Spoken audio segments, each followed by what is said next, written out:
Bab 466. Xiao Hu merasakan keterkejutan dan kebingungan Jun Jiu.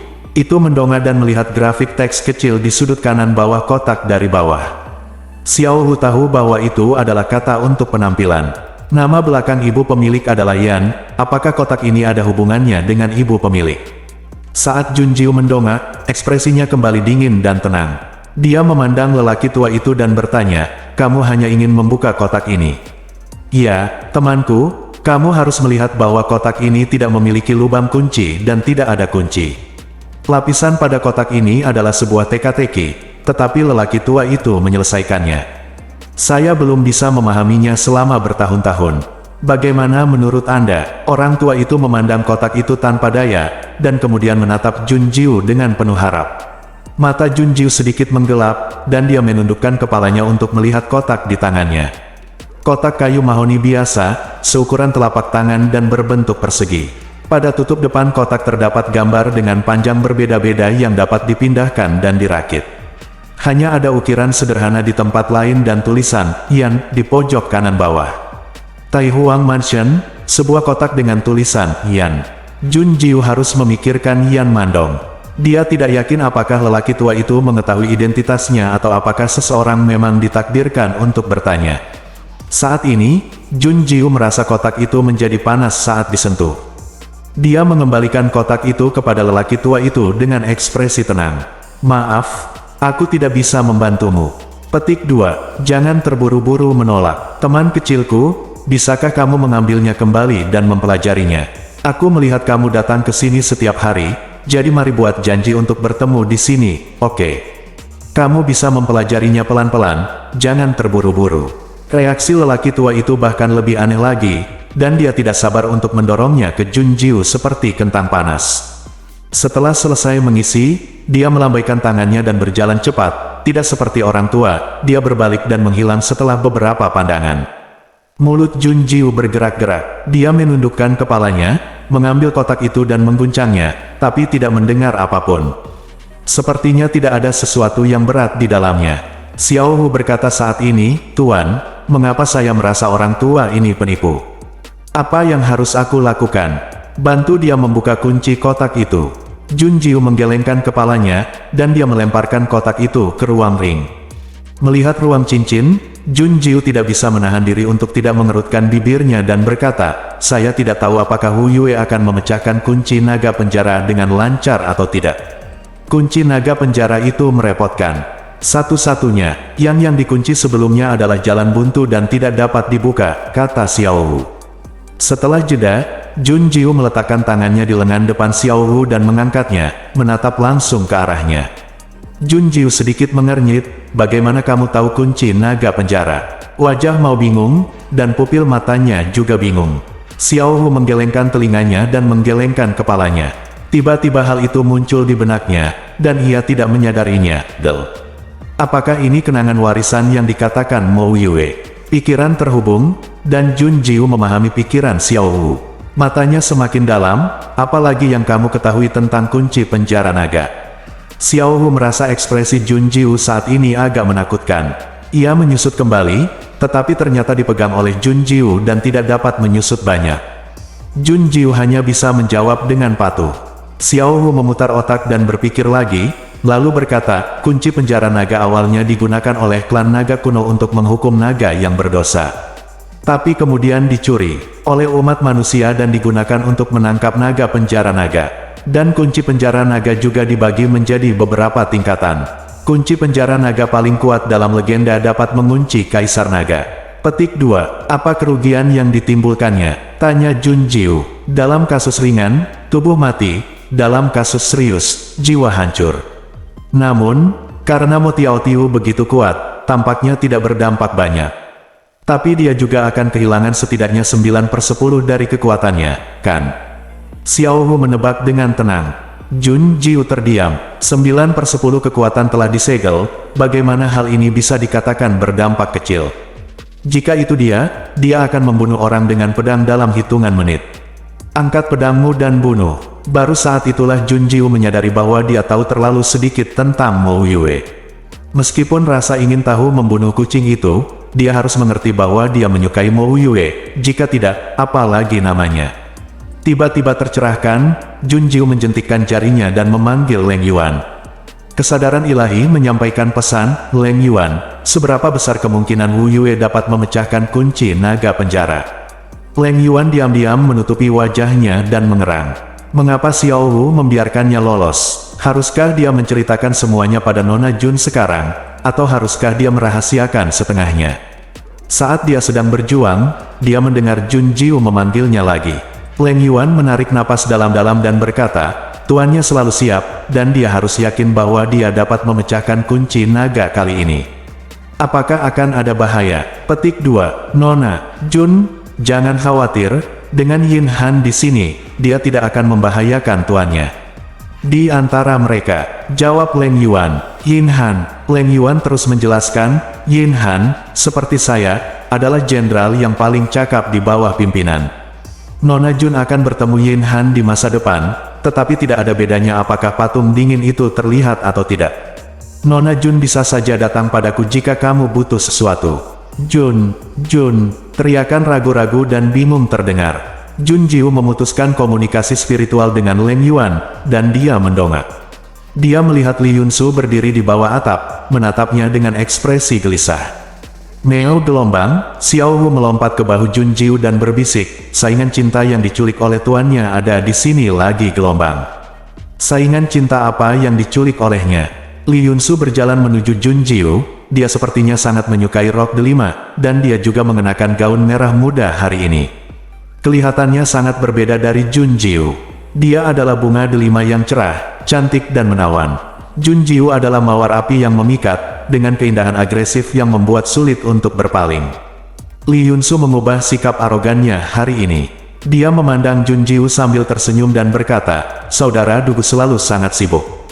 Sebagai wanita tertua di Istana Tai Huang, tamu terhormat saudara Dugu adalah tamu terhormat saya, dan saya harus berhati-hati darimu.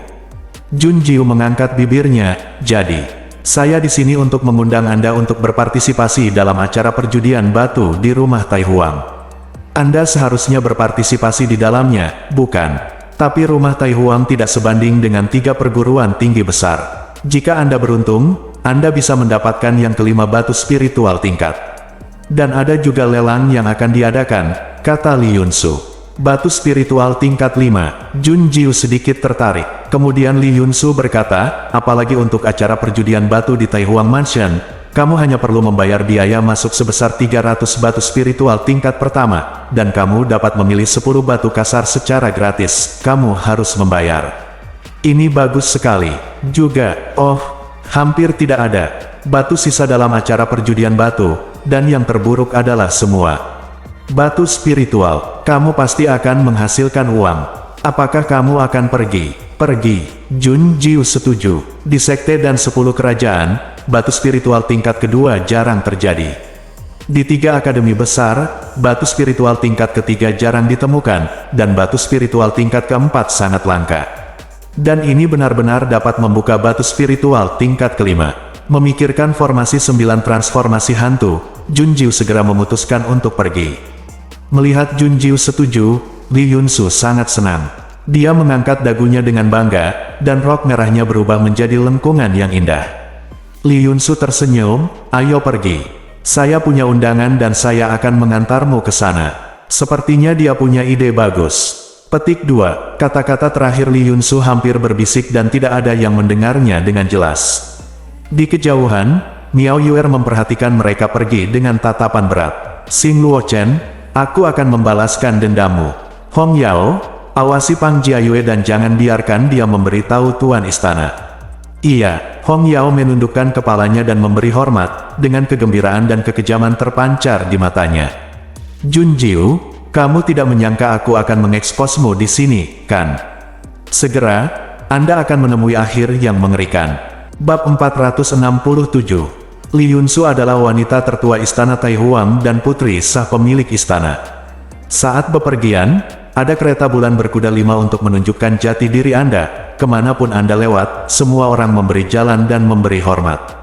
Li Yunsu memandang Junjiu dan berkata, ada status yang jelas di rumah Tai Huang. Yang tertinggi adalah penguasa istana, diikuti oleh para tetua, dan kemudian pengurus dan murid. Dan orang-orang yang tinggal di rumah Tai Huang adalah sama seperti yang ada di 3 kota dari 3 perguruan tinggi besar. Keturunan rumah Tai Huang dari generasi ke generasi. Ada juga beberapa yang pindah berdasarkan kemampuan mereka. Jun Jiu mengangguk ringan. Apakah namamu Jun Jiu? Bolehkah aku memanggilmu Kakak Jun? Selain itu, aku harus meminta maaf padamu karena salah paham padamu hari itu dan menyerangmu secara tak terduga. Setelah mendengar permintaan maaf Li Yunsu, Jun Jiu mengangkat alisnya dan kembali menatapnya. Li Yunsu tersenyum malu-malu, kupikir kamu menyukai kakak Dugu, jadi aku tidak terlalu ramah padamu. Tapi sekarang aku mengerti, kamu hanyalah teman kakak Dugu, bukan musuhku. Li Yunsu berbicara secara langsung dan terus terang, dan sedikit naif. Identitasnya diharapkan bahwa ia tumbuh dengan dimanjakan dan tidak mengalami pasang surut. Ini normal. Jun Jiu mengerutkan bibirnya dengan dingin dan menatap Li Yunsu dengan nada menggoda. Apakah kamu benar-benar menyukai Dugu King? Tentu saja, sejak pertama kali saya melihat saudara Dugu, saya telah memutuskan untuk menikah dengannya. Hanya saja ayah saya sangat menyukai Dugu King. 2. Huang Qiaoyemu memaafkan 5 dan juga 2, mengganti merek Dai, cetakannya runtuh dan kiosnya diblokir. Dan, saya sebelumnya, itu adalah kedalaman cinta, dan kamu tidak akan menikah dengan orang lain. Sayang sekali. Xiao Hu berkata dalam hatinya, sayang sekali Li Yunsu buta dan jatuh cinta pada Dugu King, seekor berekor besar serigala. Petik 2. Ya, sayang sekali. Jun Jiu mengatakannya secara langsung, dan Li Yunsu juga mendengarnya. Dia memandang Jun Jiu dengan rasa ingin tahu, dan bertanya dengan ragu apa sayang. Dengan dagu ditopang di tangannya, Jun Jiu dengan malas bersandar di dinding mobil. Dia mengerutkan bibirnya dan tersenyum, nadanya malas. Dengan sedikit kejahatan yang sembrono, Jun Jiu berkata, sayang sekali kecantikan sepertimu pantas mendapatkan yang lebih baik. Mungkin Anda bisa menyukai orang lain, misalnya seseorang yang lebih tampan darinya. Petik 2. Jun Jiu hanya memberi contoh, tapi dia tidak ingin Li Yunsu menatapnya dengan kaget, wajahnya sangat merah hingga bisa berdarah. Berkedip, Jun Jiu sedikit bingung. Hei, kenapa Li Yunsu tersipu saat melihatnya? Xiao Wu, guru, bagaimana menurut Anda? Jun Jiu, aku hanya suka kakak Dugu. Kalau kamu mencintai seseorang, kamu harus berbakti, bagaimana bisa kamu setengah hati? Oke, ayo kita keluar dari acara judi batu itu. Setelah berbicara, Li Yunsu berbalik dan melompat kereta bulan terlebih dahulu. Jun Jiu tertegun beberapa saat sebelum dia menyadari apa yang dimaksud Li Yunsu. Jun Jiu mengangkat alisnya karena terkejut. Li Yunsu mengira aku merekomendasikan diriku kepada Mao Su. Petik 2. Meo gelombang tuan, apakah kamu tidak tahu terlalu banyak tentang pesonamu sendiri? Sejak ketidakhadiran Mo Liao Tiao, kamu selalu menggoda gadis kapan saja dan di mana saja. 5 menjilat kakinya dan mengeluh. Jika ini terus berlanjut, Mo Liao Tiao mungkin tidak tahu betapa hijaunya kepalanya ketika dia kembali. Meong, mengapa menarik untuk memikirkannya? Leng Yuan, tidak bersemangat sama sekali. Saya telah mengirimkan perintah kepada Yin Han untuk mengingatkan tuannya secara diam-diam agar kembali lebih awal.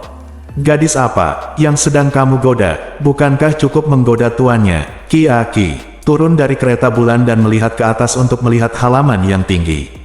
Tulisan segel kuno berbunyi, Si Hui. Li Yunsu telah meminta seseorang untuk menyerahkan batu roh level 300 untuk acara perjudian batu. Dia berbalik dan melambai kepada Jun Jiu, saudari Jun, cepatlah datang. Jika kamu masuk lebih awal, kamu masih bisa memilih batu kasar yang bagus. Jika kamu terlambat, kamu hanya akan mendapatkan melon yang bengkok dan kurma yang pecah-pecah. Oke, Jun Jiu berjalan mendekat sambil menggendong Xiao Wu.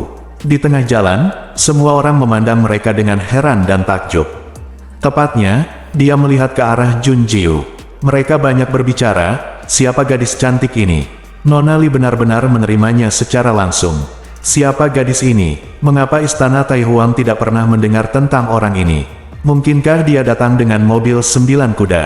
Hari itu, seseorang berspekulasi. Tidak mungkin dia. Bagaimana mungkin seorang gadis kecil memenuhi syarat untuk menaiki kereta Jiumaluan? Petik 2. Mendengar komentar semua orang, mata Jun Jiu berkilat dingin. Dia mengikuti Li Yunsu ke acara perjudian batu, yang sudah ada banyak orang. Li Yunsu, acara perjudian batu dibagi menjadi 3 tingkatan. Tidak perlu tinggal di tingkat terluar. Hanya orang tanpa status yang akan memilih di sini, kata Li Yunsu dengan nada agak sombong dan menghina. Dia melanjutkan, lantai 2 adalah tempat para murid di rumah Tai Huang memilih. Ayo langsung ke lantai 3. Batu-batu kasar di sana semuanya dipilih dengan cermat dan yang terbaik. Itu disiapkan khusus untuk bangsawan seperti kita. Saudari Jun, ayo pergi, saya tahu 2 tempat yang bagus. Batu-batu kasar di sana adalah yang paling indah. Berjalan, langsung ke lantai 3, tempat energi spiritual berkumpul membentuk mata spiritual. Jun Jiu melihat sekeliling dan melihat banyak batu kasar yang bagus. Bakatnya adalah dia dapat melihat ukuran dan tingkatan batu spiritual di batu aslinya secara sekilas. Ini adalah batu spiritual tingkat 3, dan saya melihat batu kecil tingkat 4 dari kejauhan. Sambil melihat sekeliling, Jun Jiu berjalan di belakang Li Yunsu. 10 batu kasar dipilih secara gratis. Jika dia ingin memilih, dia harus memilih yang terbaik. Jun Jiu tiba-tiba menyadari tatapan penuh niat membunuh di antara orang-orang yang melihatnya. Dia mengangkat kepalanya dengan dingin dan melihat sekeliling, tetapi tidak menemukan pemilik tatapan itu. Di balik bebatuan, Miao Yuer bersembunyi. Dia mendecakkan lidahnya, kamu cukup waspada. Tapi apa ini? Kamu akan menemuiku nanti. Petik 2. Miao Yuer melambai, dan orang yang bertanggung jawab atas acara perjudian batu segera maju ke depan sambil tersenyum dan memberi hormat. Tuanku, tolong beri saya instruksi Anda. Miao Yuer, sebuah tablet giok hilang di bawah pimpinan rumah Dugu. Saya khawatir tablet itu dicuri. Hari ini ada acara perjudian batu dan lelang di rumah Tai Huang. Kemungkinan besar pencurinya bersembunyi di sini. Kirim seseorang untuk mengepung tempat ini. Bangun dan cari dengan hati-hati, mengerti? Orang yang bertanggung jawab segera mengangguk. Dia dengan hati-hati menatap wajah Miao Yuer dan bertanya dengan rendah hati, maaf, Tuan, apakah ada orang yang Anda curigai? Ada, 1 orang. Saya harus mengawasinya agar tidak salah orang. Ya ampun, Tuan, Anda benar-benar teliti dalam tanggung jawab Anda. Saya sangat terkesan. Tuanku, yakinlah, bawahan saya akan segera memerintahkan orang untuk mengelilingi acara perjudian batu dan hanya mengizinkan orang masuk dan tidak keluar. Ketika Tuanmu memberikan pesan, kami akan menangkap pencurinya. Untuk menyenangkan Miao Yuer, penanggung jawab berkata lagi, jangan khawatir, Tuan. Ketika saya menangkap pencuri itu, dia akan disiksa. Dengan kejam, saja berikan dia padaku. Miao Yuer tersenyum muram, berbalik dan berjalan keluar. Dia harus menunggu waktu terbaik untuk mengambil tindakan. Dia memahami dengan baik bahwa untuk membuat musuhnya menderita, dia harus menyerang pada saat dia paling bangga. Memikirkan hal ini, Miao Yuer tidak sabar. Jun Jiu merasakan dinginnya tulang tarsalnya, dia tahu perasaan ini. Jun Jiu menyentuh kepala Xiao Wu dan berbisik, Xiao Wu, kamu dan Leng Yuan pergi dan melihat-lihat. Jika ada masalah, kembalilah dan beritahu aku. Meong, Xiao Wu mengangguk dan melompat ke atas batu yang kasar. Bayangan kucing itu dengan cepat berubah menjadi cahaya putih dan menghilang dalam sekejap mata. Li Yunsu berbalik saat ini dan melambai, Jun Jiu, bagaimana kalau kamu datang dan melihat batu kasar ini? Bab 468. Jun Jiu berjalan mendekat dan melihat Li Yunsu menunjuk ke batu kasar itu.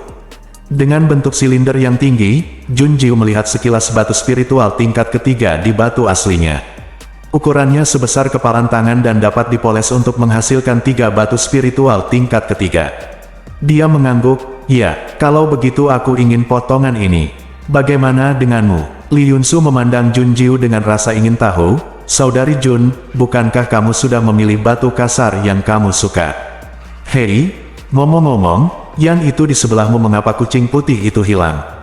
Ketika Li Yunsu melihat Xiao Wu hilang, dia segera melihat sekeliling dengan rasa ingin tahu dan curiga untuk menemukan jejak Xiao Wu. Jun Jiu dengan dingin mengganti topik pembicaraan dan berkata, batu kasar yang kuinginkan telah dipilih.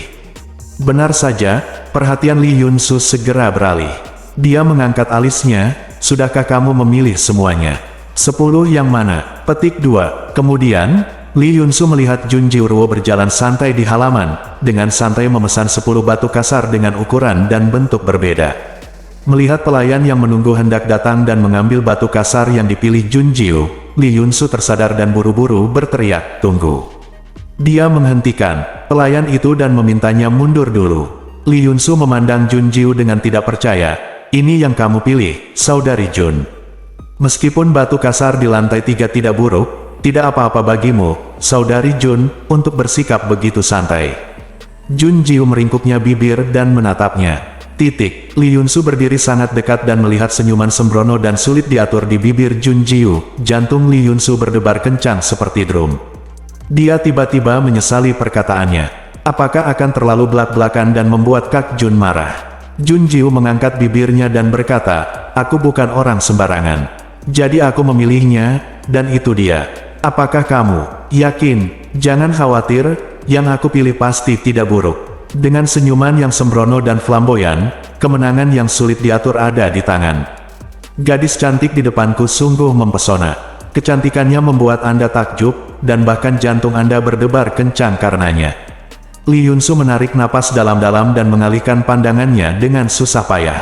"Kakak Jun sangat cantik." Dia menjilat bibirnya dan menegakkan punggungnya dengan tangan di belakang punggung.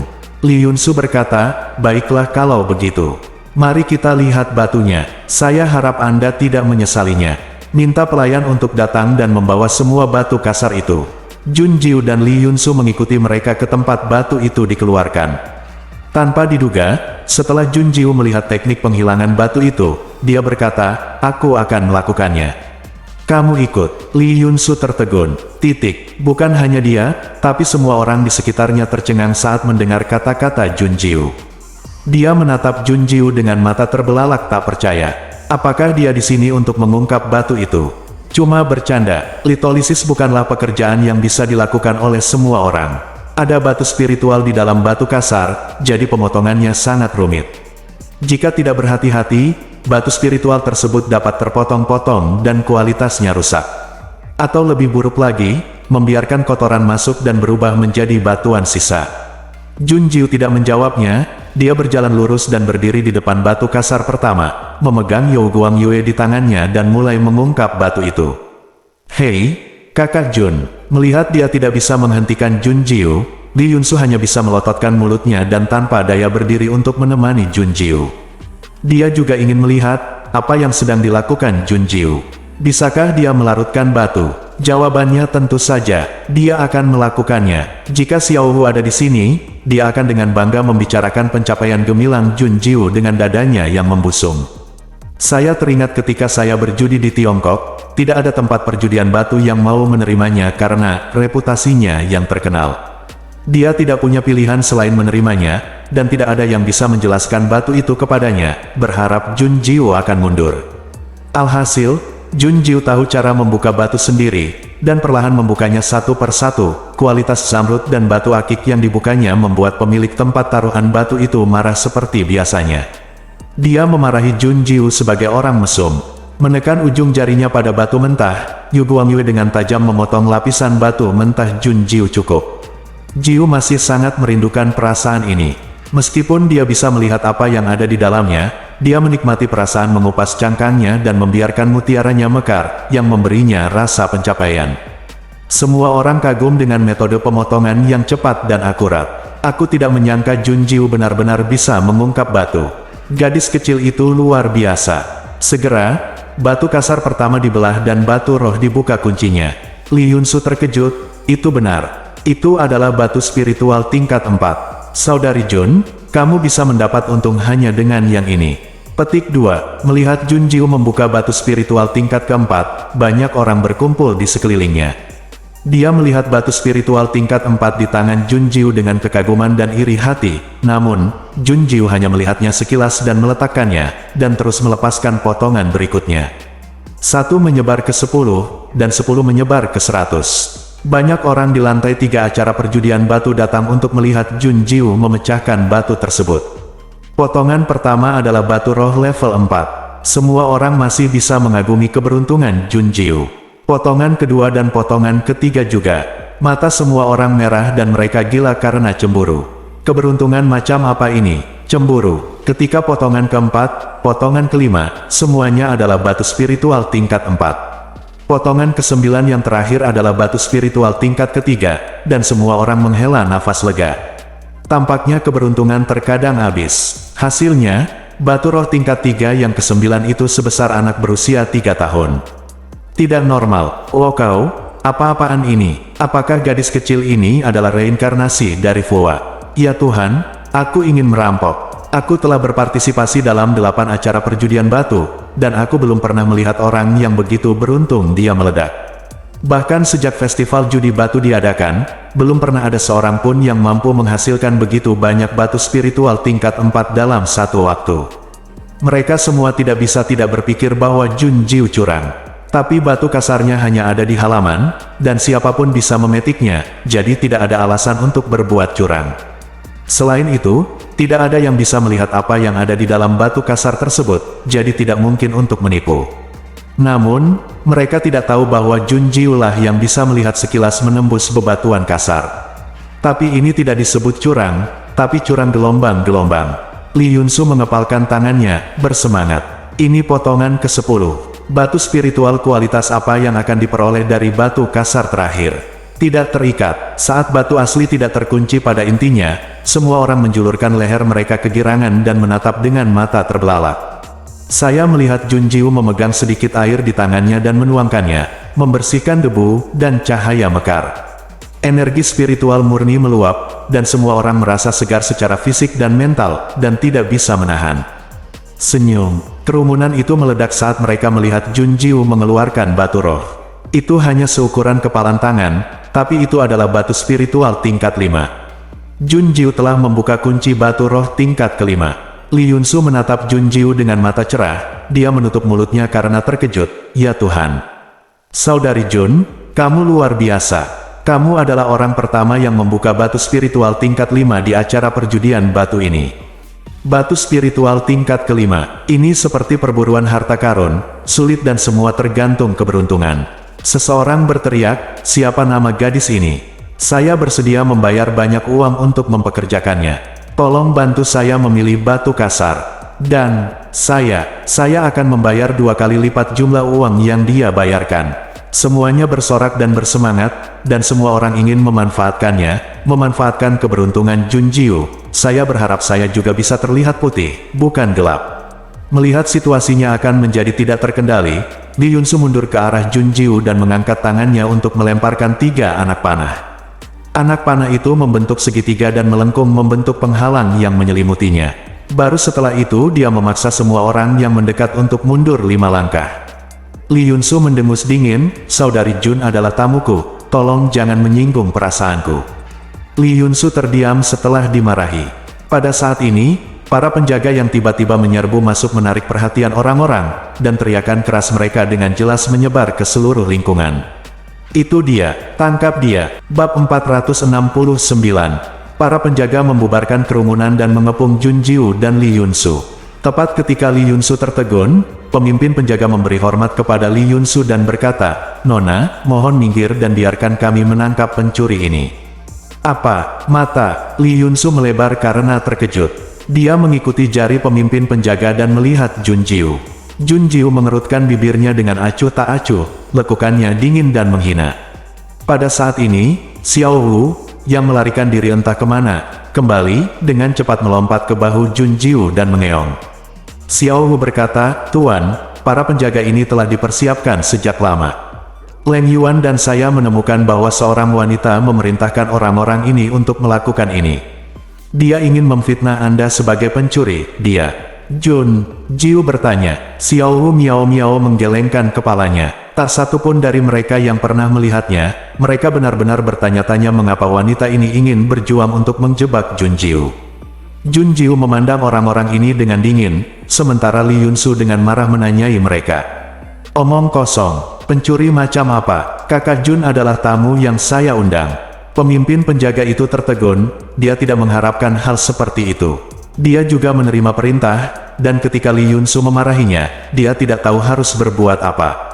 Li Yunsu memiliki status yang mulia dan bukanlah seseorang yang dapat dia sakiti dan tidak patuhi. Kali ini, Miao Yuer mengucapkan beberapa patah kata kepada pramugara. Pengurus acara perjudian batu segera mengangguk lalu berjalan mendekat. Dia menjulurkan dadanya dan mengangkat kepalanya, membusungkan perutnya yang gemuk.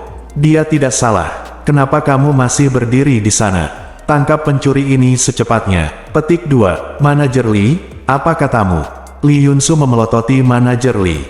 Guan Li membungkuk pada Lee Yunsu dengan rendah hati dan penuh hormat. Lalu dia menatap Jun Jiu, dengan ekspresi marah dan nada tegas. Nona Lee, kamu tidak tahu bahwa nama orang ini adalah Jun Jiu. Dia begitu berani sehingga dia menyelinap ke rumah Tai Huang dan mencuri tanda Tuan Dugu, sehingga dia bisa masuk dan keluar rumah Tai Huang saya dengan identitas palsu. Nona Lee, Anda, pasti saya tertipu olehnya. Mohon minggir, Nona Lee, agar tidak disakiti oleh pencuri. Adapun pencuri yang berjudi batu, semua penyitaan tidak akan dihitung. Batu spiritual di sebelah Jun Jiu dan mengeluarkan air liur. Batu roh level 4 sangat berharga dan berharga. Belum lagi batu roh tingkat 5. Master Miao Yuer berkata bahwa selama dia menangkap Jun Jiu, batu spiritual ini akan dihadiahkan kepadanya. Manajer Lee meneteskan air liur kegirangan hanya dengan memikirkannya. Segera, dia tidak sabar untuk mengatakan, cepat, tangkap pencuri ini. Petik 2. Betapa cerobohnya. Lee Yunsu berteriak dengan marah. Dia tahu lebih baik dari siapapun bahwa Jun Jiu bukanlah pencuri. Dia melihat dengan matanya sendiri Jun Jiu turun dari kereta Luan 9 kuda, dan Pang Jiayue merawatnya dengan hormat. Bagaimana dia bisa menjadi pencuri? Dia juga bertanya pada Miao Yuer dan mengatakan bahwa Jun Jiu adalah tamu terhormat. Orang-orang idiot yang bodoh dan tidak punya otak ini jelas-jelas salah sasaran. Lee Yunsu mengangkat tangannya untuk memegang gagang pisau dan hendak mencabutnya, ketika sebuah tangan menghentikannya di depan lengannya. Lee Yunsu berbalik, terkejut dan bingung. Saudari Jun, mengapa kamu menghentikanku? Aku akan membantumu memberi pelajaran kepada para idiot ini. Petik 2. Karena aku bilang aku idiot, bagaimana aku bisa membiarkan wanita cantik melakukannya? Leng Yuan, pukul aku. Kalimat sebelumnya menggoda. Lee Yunsu tersipu, dan kalimat terakhir dingin, kejam, dan sangat ceroboh. Bayangan hitam muncul. Leng Yuan mengepalkan tinjunya dan meninju 8 penjaga yang bergegas ke depan. Tidak ada yang bereaksi untuk sesaat, dan baru sadar ketika mereka melihat penjaga terbang ke segala arah. Sarang rumput. Para tamu yang menghadiri acara judi batu tersebut langsung mundur dan bersembunyi jauh. Penjaga itu jatuh ke tanah dengan bunyi gedebuk, meratap kesakitan. Manajer Lee dibiarkan berdiri sendirian, kakinya gemetar ketakutan. Kamu, siapa kamu? Sial! Bagaimana orang bisa melindungi Jun Jiu? Miao Yuer mengepalkan tangannya dan meraih pagar. Namun dalam sekejap, Miao Yuer tersenyum lagi. Ini lebih baik, melawan hanya akan membuktikan bahwa Jun Jiu lah pencurinya, dan dia tidak bisa membela diri setelah keputusan akhir dibuat. Selama Hong Yue menghentikan Tuan Istana tidak tahu bahwa tidak ada yang bisa melindungi Jun Jiu, bangsat. Dia harus membalaskan dendam Xing Luo Chen. Adapun Leng Yuan, Miao Yuer menghina. Penjaga ini tidak cukup, bisakah dia juga melawan penjaga besi di rumah Tai Huang? Kakak Jun, apakah dia benar-benar pengawalmu? Dia sangat tampan. Lee Yunsu tertegun dan menatap Leng Yuan. Dia hanya meliriknya 2 kali terakhir kali, tetapi kali ini dia melihat lebih dekat dan menemukan bahwa Leng Yuan tampan dan tampan. Pada saat ini, dia meninju sekeliling, menendang penjaga, dan memukuli mereka semua hingga berkeping-keping. Di mana Anda menemukan penjaga yang tampan? Bagaimana kalau selusin? Tampan. 5 telinga kucing kecil itu berdiri, dan dia mengeong dan berkata, tuanku lebih tampan ketika dia melakukannya. Sangat tampan. Jun Jiu tidak menjawab Lee Yunsu, dia memikirkan wanita yang dirancang untuk menjebaknya. Pertama, dia memberitahunya bahwa token itu dicuri, jadi dia tidak bisa menggunakannya untuk membuktikan identitasnya. Orang ini pasti tahu bahwa dia adalah tamu Dugu King. Kedua, mengapa menjebaknya? Punya dendam. Ketika Jun Jiu berpikir untuk menaruh dendam, dia pertama kali memikirkan Hong Yu. Tapi itu bukan Hong Ying, karena baik Xiao Wu maupun Leng Yuan tidak mengenalnya. Lalu, dalam kilatan petir, mata Jun Jiu terasa dingin. Dia pikir itu hanya seseorang yang berhubungan dengan Xing Luo Chen. Mendongak, mata Jun Jiu dingin dan tajam. Menatap lurus ke arah sumber tatapan yang menatapnya dengan jahat, jaraknya sangat jauh sehingga dia hanya melihat 1 orang yang menghindar. Apakah dia benar? Siapa yang berani membuat masalah di rumah Tai Huang? Seperti guntur, pengawal besi rumah Tai Huang jatuh dari langit. Mereka mengepung Junjiu dan yang lainnya dalam sekejap mata, mengarahkan pedang mereka ke arah mereka dengan aura yang ganas. Manajer Li berteriak, "Itu dia. Mereka juga menculik Nona Li."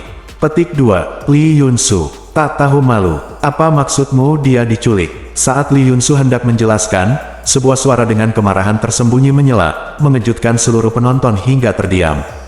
Dia berkata, "Bersikaplah sombong." "Hei!" Leng Yuan mengerutkan bibirnya dengan jijik. Dia mundur ke belakang Junjiu dan berdiri sambil mengirimkan pesan. "Nona Jun, ada pembohong tak tahu malu di sini." Tak tahu malu mengganggu Nona Jun. Dia bahkan berbohong kepada Nona Jun bahwa dia bertunangan. Jika dia bukan pembohong, siapa lagi? Saudara Dugu. Li Yunsu mendongak dan terkejut saat melihat Dugu King. Dia buru-buru menoleh ke Junjiu dan tersenyum. "Bagus. Kakak Dugu ada di sini. Ini bisa membuktikan bahwa kamu bukan pembohong. Aku harus menghukum para idiot ini dengan berat." Junjiu tidak menjawab. Dia mengangkat kepalanya dan melihat dengan dingin ke sudut sebelumnya. Pria itu juga melihat Dugu King dan jelas sangat ketakutan dan segera bersembunyi. Menarik. Junjiu mengirim pesan kepada Leng Yuan, "Pergi." Dan tatap wanita itu. "Bagaimana denganmu, Nona Jun?" Leng Yuan ragu-ragu, mengangkat kepalanya dan menatap Dugu King dengan tidak ramah. Bagaimana jika dia pergi dan Dugu King mengambil tindakan terhadap Nona Jun? "Saya tahu kekhawatiran Leng Yuan." Junjiu mengerutkan bibirnya untuk meyakinkan Leng Yuan. Dugu King tidak akan mengambil tindakan sekarang, dia aman. Leng Yuan kemudian mundur ke dalam kegelapan dan menatap wanita itu. "Jika Anda berani menjebak Nona Jun, Anda sudah selesai." Junjiu mendengar panggilan itu, Junjiu berbalik dan menatap mata Dugu King yang penuh kasih sayang dan lembut yang membuat orang merinding. Dia berkata dengan nada meminta maaf, "Saya tahu semua yang terjadi, dan saya telah membuat Anda merasa bersalah. Saya akan memberikan jawaban yang memuaskan." Junjiu melihat sekilas ekspresi terkejut Li Yunsu dari sudut matanya. Bab 470. Miao Yuer ketakutan dan kaget dengan kedatangan Dugu King yang tiba-tiba, pikiran pertamanya adalah menjadi marah. Bukankah Hong Yue, si idiot ini, memintanya untuk menghentikan Pang Jiayue memberitahu Tuan Istana? Saat berikutnya, Miao Yuer menjadi ketakutan lagi. Dia tahu apa yang akan terjadi jika dia tidak menaati Tuan Istana. Miao Yuer takut ketahuan. Selama dia segera pergi dan menemukan kesempatan untuk membunuh manajer Li dan membungkamnya, Dugu King tidak akan tahu bahwa dialah yang merencanakan semua ini. Tapi ketika dia melihat Dugu King menghadap Junjiu, dengan wajah lembut yang belum pernah dia lihat sebelumnya, Miao Yuer tidak bisa bergerak. Matanya terbuka lebar, menatap lurus ke arah mereka. Junjiu mengerutkan bibirnya dengan dingin. Tidak ada kehangatan dalam senyumannya. Dia berkata, "Jawaban yang memuaskan. Apa yang dimaksud Lord Dugu?" Petik 2, Anda bisa tahu sekarang. Dugu King tersenyum dengan sangat lembut. Senyuman di wajahnya menghilang seketika saat dia berbalik. Kemarahan muncul di wajah Wen Ya, dan semua orang di sekitarnya segera berlutut dan memberi hormat, tampak ngeri. Terutama manajer Li dan para penjaga, pengawal besi kaisar menjadi pucat karena ketakutan. Mereka samar-samar menyadari bahwa mereka telah melakukan kesalahan. Tapi tidak ada yang mengira apa yang dikatakan Dugu King selanjutnya akan sangat mengejutkan. Dugu King berkata, "Pencuri. Saya memberikan tanda itu kepada Junjiu. Dia adalah tunangan Tuan Istana saya dan calon istri kepala istana Tai Huang. Beraninya Anda menghinanya sebagai pencuri. Kejahatan macam apa yang harus Anda lakukan?" "Lakukan, Tuan. Harap tenang." Tanda seru petik 2, nada suara Dugu King datar dan tenang, namun cukup membuat semua penonton bingung dan ketakutan. Apalagi perkataan tentang calon istri kepala istana membuat semua orang tercengang dan tidak bisa pulih dalam waktu yang lama. Junjiu sebenarnya adalah tunangan Dugu King. Tunangan. Tubuh Miao Yuer bergoyang, dengan ekspresi ngeri dan tidak percaya di wajahnya. Bagaimana Junjiu bisa menjadi tunangan Tuan Istana? Itu palsu, dia pasti salah dengar. Dia tidak percaya. Seseorang menanyakan jawaban Miao Yuer, itu adalah Li Yunsu. Li Yunsu bergegas ke Dugu King, "Saudara Dugu, apa katamu? Dia tunanganmu?" "Ya, Yunsu, jaga Junjiu untukku dan undang dia keluar untuk bermain." "Terima kasih." Tapi aku harap kamu bisa memberitahuku lain kali kamu mengundangku sehingga aku bisa mengirim seseorang untuk bersiap lebih baik. Du King menunduk pada Li Yunsu dan berkata dalam kata-katanya artinya menegur dan menyalahkan. Jika Li Yunsu mengatakannya, ini tidak akan pernah terjadi. Namun, Du King tidak akan membiarkan siapapun tahu bahwa dia sebenarnya menyukai kecelakaan ini. Biarkan dia memberitahu seluruh istana Taihuang secara terbuka dan jujur bahwa Jun Jiu adalah tunangannya. Apakah Jun Jiu masih bisa membantah dan menolak? Du King melambai, dan seorang penjaga yang mengenakan sulaman perak muncul. Setelah menyeret manajer Li dan yang lainnya pergi, Du King memandang Jun Jiu, saya akan menghukum mereka dengan berat. Pang Jiayue akan memberitahu Anda hasil hukumannya. Saya akan mengirim Anda kembali dengan semua batu roh. Sekarang saya akan mengirim Anda kembali ke istirahat. Benarkah? Oke, Jun Jiu mengangguk ringan. Berjudi pada batu, dia telah mendapatkan batu spiritual yang cukup memuaskannya. Setelah menonton pertunjukan lainnya, kita bisa pulang. Saat dia pergi, dia melewati Li Yunsu. Li Yunsu masih shock, belum bisa pulih dan belum bisa menerima kenyataan. Melihat ini, Jun Jiu menggelengkan kepalanya. Apakah Du King benar-benar perlu menjadi begitu buta? Cinta membuat orang buta. Xiao Hu berbaring di bahu Jun Jiu dan bergumam diam-diam. Mengangkat alisnya, Jun Jiu membalas. Dia tidak akan menjadi buta. Lihatlah Mo Yue, dilihat dari kecantikan dan kekuatannya, matanya cerah dan dia tidak buta sama sekali. Xiao Hu, dia tidak buta, dia hanya jatuh ke dalam perangkap gelombang. Kembali ke istana Magnolia, Du King masih ingin masuk, tapi Jun Jiu menekankan tangan kanannya ke kusen pintu dan menatapnya dengan alis terangkat dan mencibir. Aku akan istirahat, Tuan Istana Dugu, tolong lakukan itu. Petik 2, Jun Jiu, apakah kamu marah karena aku mengumumkan pertunangan kita di depan umum? Du King masih tersenyum dan menatap Jun Jiu dalam-dalam. Tidak, Jun Jiu berkata, memiliki pertunangan berarti pertunangan dapat diakhiri. Ini tidak mempengaruhi apapun. Jika Tuan Dugu ingin menemui saya untuk sesuatu, Anda dapat memberitahu manajer PAM terlebih dahulu. Saya akan menemui Anda ketika saya bebas. Suaranya dingin, nadanya kejam. Jun Jiu menolak Du King dengan sederhana dan langsung. Ekspresi wajah Du King sedikit berubah. Dia menahan bibirnya dan akhirnya mengucapkan selamat tinggal, oke. Berbalik, wajah Du King langsung menjadi gelap. Dia melangkah pergi. Ujung jubahnya berterbangan dan bergemerisik di belakangnya, auranya menunjukkan ketidaksenangannya. Ini berarti seseorang akan kurang beruntung. Xiao Hu, Du King itu seperti plester kulit anjing. Sangat menjengkelkan. Guru, Anda telah menolaknya berkali-kali. Sepertinya dia tuli dan tidak dapat mendengar, dan dia buta dan tidak dapat melihat. Meong, meong, meong. Aku ingin mencakarnya sampai dia seperti burung merak dengan ekor terbuka. Xiao Hu tidak pernah melupakan ekor meraknya. Jun Jiu berbalik dengan senyum santai dan malas di bibirnya. Dia mengangkat tangannya untuk menyentuh kepala Xiao Hu dan berjalan menuju rumah sambil memegang Xiao Hu.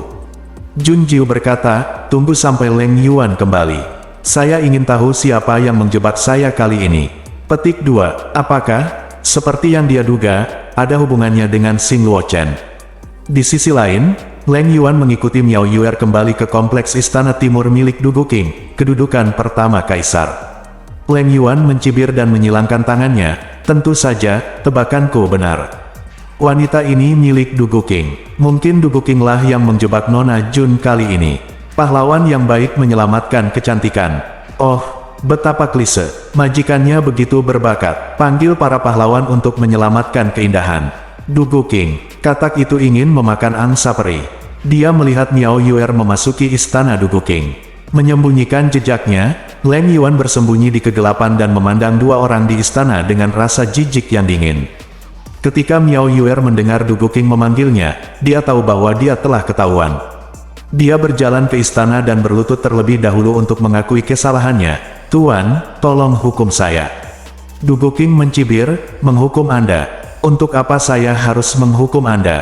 Katakan padaku, bawahan saya ingin membalaskan dendam Xing Luochen, jadi aku merancangnya agar dia membiarkan Li Yunsu mengundang Jun Jiu meninggalkan istana Magnolia. Dia juga menjebak Jun Jiu sebagai pencuri dan memerintahkan dia untuk ditangkap. Bawahan tidak tahu bahwa dia adalah tunanganmu, penguasa istana. Tolong hukumlah Tuan Istana. Miao Yuer menyebut ketiga tunangannya. Kata tersebut, dengan nada yang ditekankan, memiliki konotasi kecemburuan di dalamnya. Dia sangat mencintai Du Guqing sehingga dia bahkan tidak bisa dekat dengannya. Mengapa wanita jalang dari perguruan tinggi ketiga ini bertunangan dengan penguasa istana? Bunuh dia. Dia tidak boleh menikah dengan raja istana dan mengambil raja istana. Jun Jiu adalah tunangan tuan istana ini, dan juga akan menjadi tuanmu di masa depan. Kali ini, karena kamu ingin membalas dendam Xing Luochen, tuan istana ini memaafkanmu. Tetapi jika ada waktu berikutnya, kamu akan turun dan menemani Xing Luochen. Luochen, apakah kamu mengerti? Kata-kata Du Guqing mengungkapkan niat membunuh. Tubuh halus Miao Yuer bergetar, dan dia menatap Du Guqing dengan air mata berlinang. Tuan, apakah Anda benar-benar ingin menikahinya? Keluar. Du Guqing memarahi Miao Yuer dengan dingin tanpa memandangnya. Miao Yuer mengepalkan tangannya, memberi hormat pada Du Guqing, lalu berdiri dan pergi. Leng Yuan menonton acara gosip dan tidak bisa berkata-kata. Dia segera berbalik dan pergi, berencana untuk kembali dan memberitahu Jun Jiu tentang pertunjukan bagus ini. Berjalan terlalu cepat, Leng Yuan merindukan kenalan Hong Yuan yang datang dari sudut istana. Bersambung.